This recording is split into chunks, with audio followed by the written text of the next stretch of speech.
Hello के अरे सबैलाई नमस्ते। म चाहिँ आज बसन्तपुर दादा हिँड्दै छु, अझसम्म पनि पुगेको छैन र मेरो ब्लग आज नभए भोलिसम्म आउँछ। मेरो मिनी ब्लग के अरे हेर्नु होला र पुरा भिडियो चाहिँ टिकटक अनि फेसबुकमा अनि युट्युबमा मेरो प्रजासुमन सोसल छ नाम चाहिँ।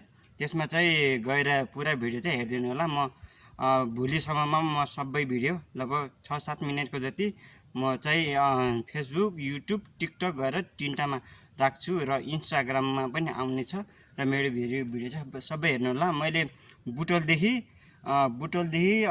बसन्तपुरसम्मको यात्राको बारेमा चाहिँ मैले जाने पनि नजाने पनि आफ्नो अनुभव र आफैले भोगेका कुराहरू भन्ने छु। अनि के अरे त्यसपछि कति टाइम लाग्छ रहेछ, कस्तो मान्छे हिँड्नुपर्छ रहेछ हैन, अनि कस्तो मान्छे हिँड्दाखेरि राम्रो भन्ने कुरामा पनि मैले यस्तो कुरा राख्नेछु।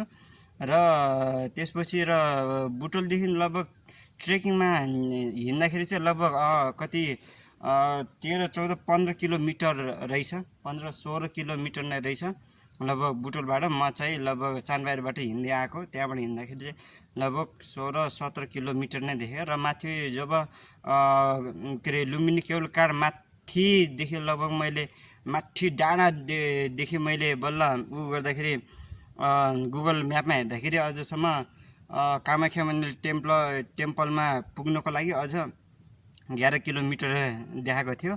र लगभग आउँदा त लास्ट लामो रहेछ, धेरै लामो बाटो आएछौँ र बाटोमा पनि मान्छेहरू पनि भेट्यौँ।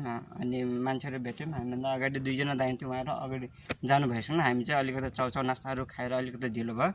र त्यही हो हजुरहरूलाई अनुरोध। र आउँदाखेरि अन्त आउनु, तर रमाइलो छ, बिस्तारै साथीहरूसँग आउँदाखेरि धेरै रमाइलो पनि हुन्छ। गफ गरेर आउँदाखेरि चाहिँ अलिकति धेरै टाइम लाग्छ। यहाँ आउनको लागि चाहिँ बस्न गरी आउनको लागि धेरै राम्रो हो, तर अब के अरे आएर फर्किन्छौँ भन्नुको लागि त अलिकति गाह्रो हो। हामी चाहिँ अलिकति केटा भाइ र म चाहिँ 2 जना छौँ, भाइ म, अनि के अरे त्यसकारण चाहिँ आइज। अनि के अरे भाइ र म चाहिँ 2 जना आएको, अलिकति हिँड्न सक्ने भएर चाहिँ अलिकति छिटो हिँडेको। अनि के अरे त्यही भएर अब यहाँ आइपुग्यो 3 बजिसक्यो। अब 4 बजीसम्म पुगेको, 5 बजीसम्म चाहिँ हामी फर्किने प्रयास छौँ। हामी दौडेर गए पनि अब बुटोल 1 घन्टामा लगभग 1.5 घन्टामा के अरे पुग्छौँ।